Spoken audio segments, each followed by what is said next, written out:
we are followers of Jesus Christ, and his life ended in failure, the failure of the cross. There is a high possibility that what we have been thinking about Jesus' death is not the case.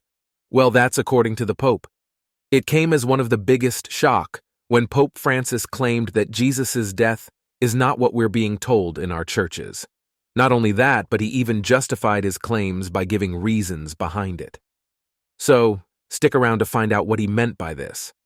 What does the Pope mean when he says, Christ and his life, humanly speaking, ended in failure, the failure of the cross?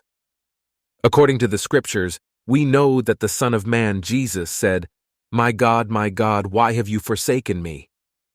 Was it not what happened? Pope Francis, the 266th and current Pope of the Catholic Church, has been turning heads not once but many times since he started overseeing the Vatican back in 2013. Over the years, the Pope has been known for his impactful views on Christianity. He has also been viewed as most likely to be a preacher of love and compassion.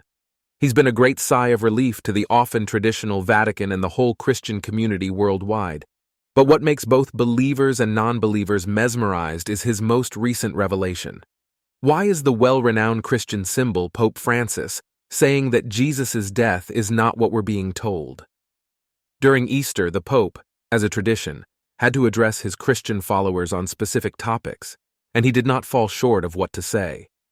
As we know, Easter, also called Pascha in Greek or Latin or Resurrection Sunday, is a Christian festival and cultural holiday celebrated worldwide. During Easter, Christians commemorate the resurrection of Jesus from the dead, described in the New Testament as having occurred on the third day of his burial, following his crucifixion by the Romans at Calvary. During this festival, the Pope told believers that God is always with us, but again he made some surprising comments on Easter. What doesn't seem to shock us is that this is not the first time the leader of the Vatican has said something that does not sit well with the public. Since his reign in 2013, the Pope has been quite notorious for saying things that, as we know, do not sit well with Catholics and, by association, other Christian believers. But this time, what he said about Jesus' death left his supporters and other Catholic heads dumbfounded. He boldly made revelations to the public that no one had ever thought of, let alone heard of, before. Before we get into the Pope's shocking words, we must first look at how the Pope has been leading the Catholic Church and the Vatican. Pope Francis. Pope Francis was born Jorge Mario Bergoglio on December 17, 1936, in the small neighborhood of Flores, in Buenos Aires. Being the eldest of 5 children of Mario José Bergoglio, his father, and Regina Maria Sivori, his mother, both diseased, Pope Francis was known for his simple way of life and care for the poor and marginalized communities. Unlike the other popes before him, Pope Francis chose to live in the much simpler Vatican guest house instead of living in the fancy apostolic palace. He also dressed so modestly to symbolize that he did not want a lot of wealth or luxury. During his reign as Pope, Pope Francis always talked about the importance of kindness, inclusivity for everyone, regardless of their background, and even the importance of maintaining a healthy environment. He often believed that the Church should welcome everyone, no matter where they come from or what their situation is. Pope Francis even tried numerous times to connect with people from other religions, not just Catholics. He was really interested in the core values of the interrelationships between U.S. humans. He wanted everyone to understand each other better. For a religion that has mostly been viewed as belonging to a certain community or group of people, the Vatican head, Pope Francis's way of accepting everyone regardless of what you believe in has always seemed controversial to the more traditional Catholics. He tried hard to follow and maintain the strong beliefs of the Catholic Church, while also making changes to fit the ever-evolving modern world. Despite this, his new ways of leadership made the Catholic Church question whether it should stick to its old beliefs or adapt to change to fit in with the world of today.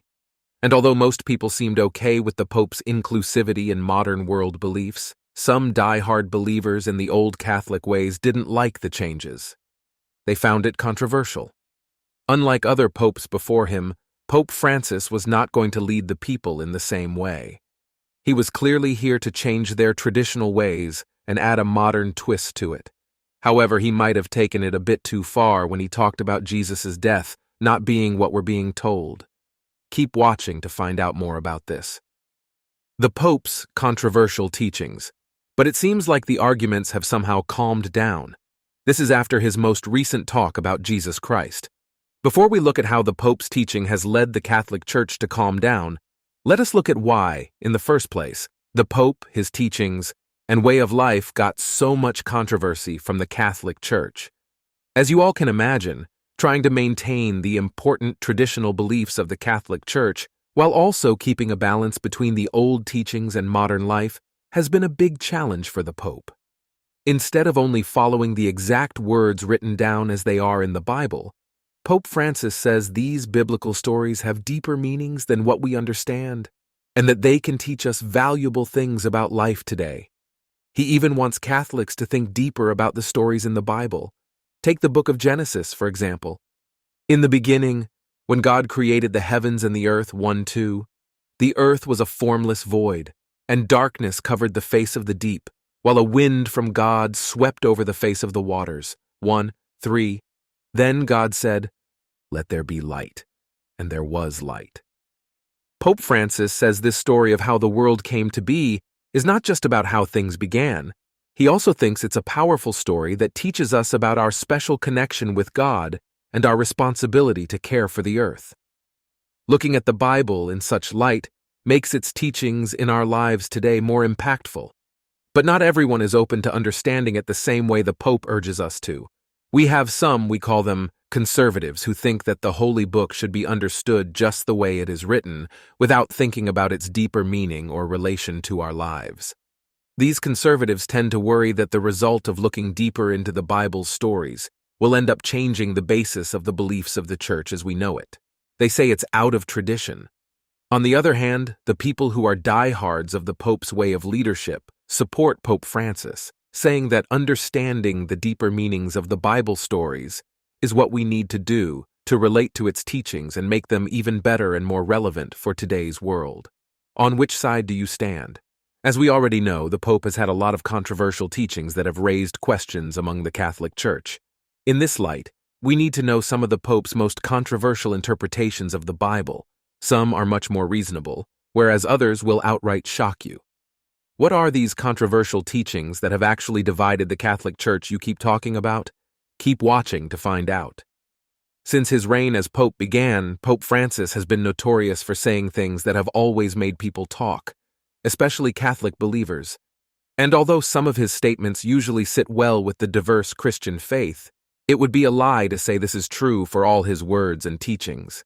This is because, other times, some of his sayings often cause believers to ask big questions and make people question their faith, and some even question whether they'll go to heaven. In recent years, the Pope has publicly held a conference on a very controversial topic, especially in the faith. The specific topic is LGBTQ rights. Throughout history, this is recorded as the first time there's been any talk about blessing same-sex couples, more so by the Catholic community, let alone the Pope. He said, "Catholic priests can now bless same-sex couples." It makes you wonder, right? Pope Francis on December 18th formally changed Vatican policy. According to Reuters, a news agency owned by Thomson Reuters Corporation, the Vatican said on Monday, in a landmark ruling approved by Pope Francis, that Roman Catholic priests can administer blessings to same-sex couples as long as they are not part of regular church rituals or liturgies. This was a huge deal, because knowing the common religious dislike for the topic, why would he do such a thing today? Some people even want to remove him from being the Pope because of this act. To understand why, we have to look at some of the things he said some years ago. Maybe they will offer clarity. In an interview with an Italian newspaper with one of his friends, Eugenio Scalfari, who was an Italian journalist, he was editor-in-chief of L'Espresso from 1963 to 1968. And get this, he is also an atheist. The reports say that Pope Francis said something strange. He reportedly said that humans could disappear and God would make new species. Why would he say that? But that's not all. In another interview with Scalfari, he reminded the Pope about this and asked what basically happens to people who sin. Do they go to hell? Oh. He also asked if their souls would suffer forever, as we are taught. But in response, Pope Francis reportedly said that when people who have sinned feel sorry for what they did and ask God for forgiveness, they won't be punished. Instead, they'll be forgiven and can be with God. But those who don't feel sorry can't be forgiven, and in the end, will simply stop existing. I guess the Pope doesn't really believe there is a hell. He simply believes that the souls of those people who did bad things while they were alive just disappear when they die. That is contrary to what most Christians are taught and what they believe in. In an effort to salvage the Pope's name, the Vatican, after this interview, quickly went public to say that what Scalfari wrote was nothing but a lie. They said that, but that wasn't exactly what the Pope had said. According to the Vatican, the words of Scalfari weren't completely in line with what the Pope had said, so Christians and the general public shouldn't consider them exactly factual. But even though the Vatican tried to conceal this, there were still some arguments about the interview. The first sign that made the public question the Vatican was that they put it on their website and even in their newspaper for a little while, then took it off. Soon afterwards, they put it back again, only to take it off again, this time for good. It sounds a little off if you ask me. What Scalfari had written was outright questionable. In fact, some people connected what he wrote to an article the Pope himself wrote in a book called Amoris Laetitia, a post-synodal apostolic incitement by Pope Francis himself, released on April 8, 2016, addressing the pastoral care of families. In this book, the Pope wrote that nobody should be punished forever because that's not what the Bible says. As you can imagine, this didn't sit well with some believers. It in fact made some people think that maybe the Pope has different ideas about hell. Well, the Vatican might have done a good job of concealing what Scalfari wrote. But, yet again, in another interview, sometime in 2015, Pope Francis again went on to say that even though nobody goes to hell forever, people who don't want to be with God might just stop existing after they die. So, even though the Vatican said Scalfari did not portray what the Pope actually said, there's still some question marks about what the Pope actually believes when it comes to the story of hell. Well, to think that the Pope was done with his controversial talks would be a lie. Pope Francis once again said things that seem to differ from what the Holy Catholic Church has always taught its believers about the world's top problems. In 2013, Pope Francis did another interview where he said that the most significant issues in the world right now are young people not having jobs, and that the older people get, the more they start feeling lonely. Well, according to me, you wouldn't expect the Pope himself to say that these are the most severe problems, right? He then, at another point in time, was reported to say that trying to make people become Catholics doesn't make sense and is silly. He said, "This goes against what the Bible says about telling everyone about Jesus." Well, this is a topic that most non-Catholic believers tend to agree with. But as you can imagine, the traditional Catholics didn't seem to go with it. And even to the surprise of many, the Pope himself, despite being a Catholic, allegedly said that there is no particular Catholic God, only God.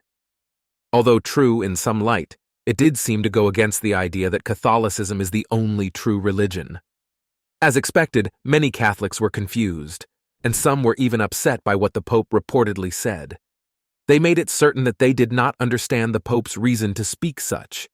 Maybe to them, the Pope didn't fully believe in some of the major constituents of Catholicism, despite being a Catholic himself.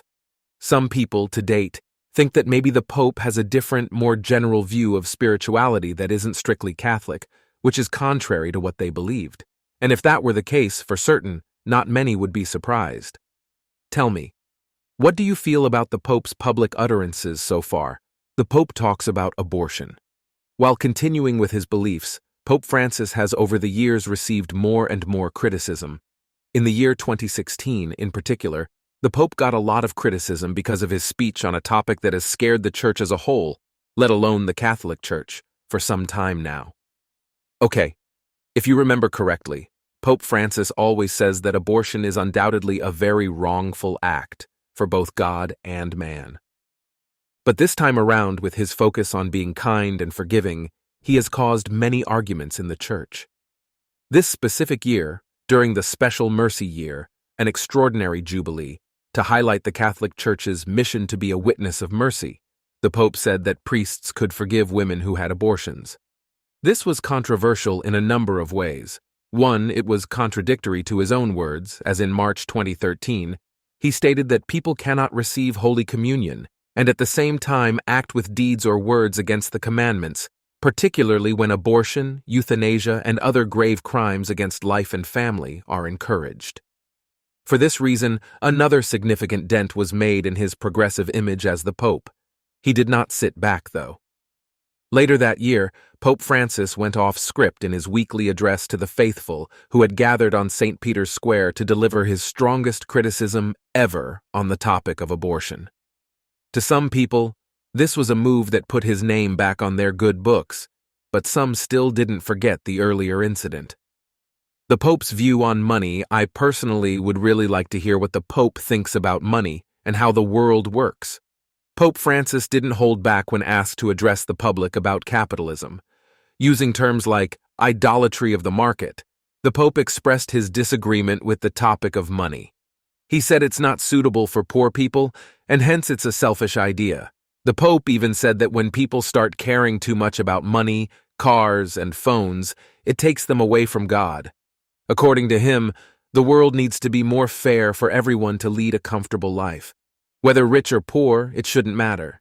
He added that with rich and poor people having more equal lives, we live according to how the Lord wants us to live.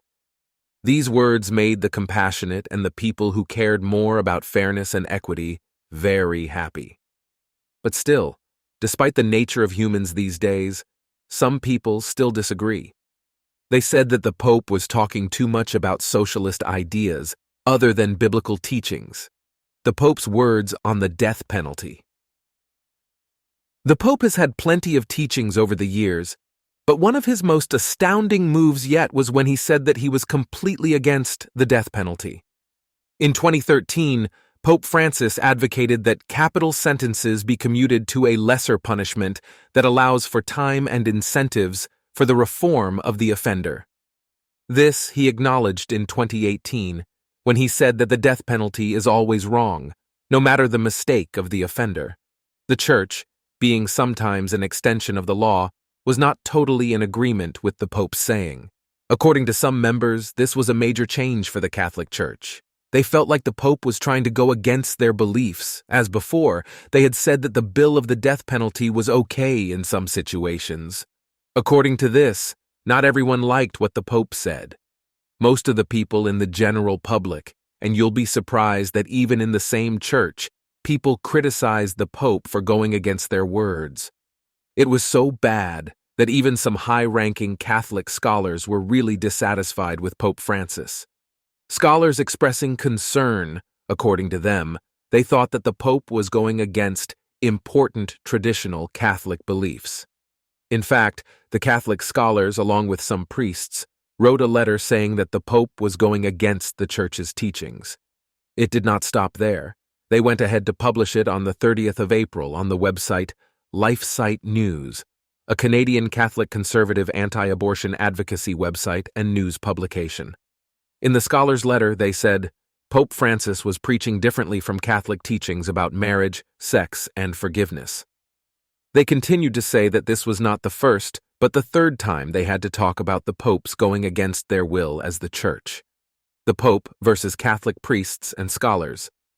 They said that the first time was in 2016, when they wrote a letter to top Catholic leaders complaining that the Pope was teaching the wrong things. No action was taken, which led them to write their second letter in 2017. Here, they said the Pope was teaching 7 things that were against Catholic beliefs, but they didn't call it dissent. Now, in 2018, the Catholic scholars went ahead to say that the specific lessons the Pope was teaching were definitely an act of dissent to the Catholic Church. You think that was harsh on the Pope? That's not even half of it. The scholars, along with the select priests, also went on to say that the Pope was not remorseful. He doesn't feel sorry for his actions. According to the scholars' letter, the bishops were expected to say that the Pope is guilty of dissent and should face punishment from the Vatican. As if that was not enough, they went ahead to say that the Pope should be removed from his position as the leader of the Catholic Church. It was bad to say this about the Pope, but much worse, almost 19 well-known Catholics signed this letter, including Aidan Nichols, an author and founder of the Dominican Order Law, Professor Brian McCall, and another scholar, Anna Silvas. The move gained ground as, within only 12 hours, more than 1,500 other people added their names to an online petition supporting what the letter said about the Pope. The Pope seems to have quite a following, but not for the best. The letter also pointed out the things that the Pope taught the public that apparently went against what the Catholic Church teaches. The letters also talked about the Pope saying that when couples are divorced and remarried and are Catholics, they can take communion. They accuse the Pope of saying this, despite the fact that the Catholic Church views marriage as a permanent union that should last forever. According to the letter, the Pope was changing important Catholic beliefs about right and wrong.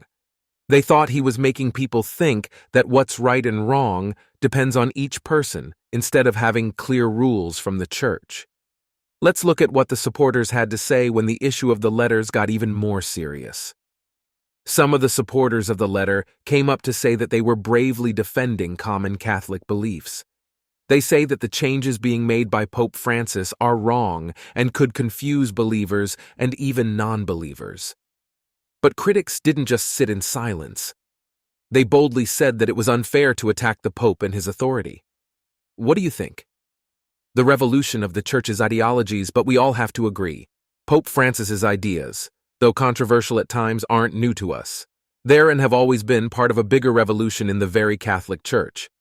According to critics, the said change in the Catholic Church's laws and beliefs did not start with Pope Francis. They say that it started after the Second Vatican Council in 1960. This was during the time when the Church began to look at the Bible in new ways, other than the traditional ways they had always been used to. During this time, the Church often used methods of history and culture to better understand what the Holy Book really means. According to them, this way of looking at the Bible always led to diverse and more detailed ideologies about what the teachings stand for. But even though this change has caused a big argument that has gained mass over the years, some people, those we called conservatives, are still claiming Pope Francis is changing the Catholic Church's beliefs to fit his own and what the modern world thinks. A conclusion to the conundrum. It is fair to say that they didn't like it when there was talk about letting married men become priests back then, in 2019, right? It is also right to say that in some communities, they also didn't like it when Catholic priests were allowed to bless same-sex couples, right? But all in all, these conservatives should learn to agree that this argument is not about Pope Francis, but really about whether the Church's beliefs should always remain the way they were, or if they need to change as the world changes. Oldies who want to keep things the same as they were in traditional Catholic churches can't help but see that Pope Francis is making the Church's beliefs lose their importance by changing them to fit the modern world. But Pope Francis's supporters, and those in favor of integrating biblical teachings with the modern world, say that the Church's beliefs can change to fit in with what's happening now. We all know how Pope Francis enjoys teaching us about the pride of our imperfections as humans and Jesus' endless love for us, just as we are. This has always been and will always be the truth. No wonder the Holy Father loves giving us such wisdom. In addition, during a much more recent Mass at St. Peter's Square, Pope Francis went all out again on his shocking revelations about the true spirit of Christianity and how it relates to how we are supposed to view each other. Speaking to the huge crowd that gathered at the square, the Pope preached that Christians should always pray for the ability to see others with the same limitless mercy, care, and love that Jesus looks at every single one of us. He emphasized that we should not shred words. The Pope openly said that no one is perfect. We all sin at one point or another, and we make mistakes. If the Lord judged solely on our weaknesses, nobody could be saved. He spoke. Expounding on this, he referenced the Gospel of John, showing how God did not send his Son to condemn the world. He sends his Son so the world might be saved through him. If we follow in this light, we must see each other with compassion and understanding, just as Jesus sees us. After all, love your neighbor as you love yourself. This is one of the greatest commandments, right? He continued to say, when Jesus met people in the Gospels, he saw their authentic selves, the good, the bad, and the ugly. There were no secrets before him. He could read their hearts. He continued. But what is the Pope saying? He says Jesus wasn't looking to shame or cast harsh judgment. Jesus saw the whole person, not to point fingers, but to embrace our lives, free us from sin, and save us. Pope Francis, at that gathering, emphasized the fact that Jesus has no interest in putting us on trial or to shame. Instead, the Lord wants us to be found in his light. The Pope then continued to describe the Lord's view of us as the gentle glimmer of a lamp that allows us to see the good in ourselves. All these he said while still emphasizing that we recognize our flaws and mistakes so that we can grow with his mercies. According to the Pope, faith demands that we, as believers, work hard to challenge injustice practices and encourage human pride. Regardless of who you are or where you are from, always remember that the gospel's power is not for a chosen religious group or community. The word is not only meant to be philosophical ideals, but its true power is in acting upon them. Basically, what the Pope is trying to tell us is that Jesus isn't shocked by our failures. He doesn't judge us. He simply wants to walk beside us and ease our burdens. Jesus loves us unconditionally in our imperfect state. Whether you are a believer or not, you have to admit that these are some of the most uplifting and truthful teachings about embracing our flaws while working towards loving ourselves. What do you think of the Pope's teachings on love, human relations, and the forgiveness of sin? Do you think it is as simple as Pope Francis is teaching us, or do you think it is complex? Do you think we should uphold the Pope's way of deeply understanding the Bible and trying to relate it to our modern world? Or should we keep the word traditional and just follow it the way it is written without understanding its deeper meaning? Thank you for watching to the end. See you in the next video. Stay blessed. Ciao.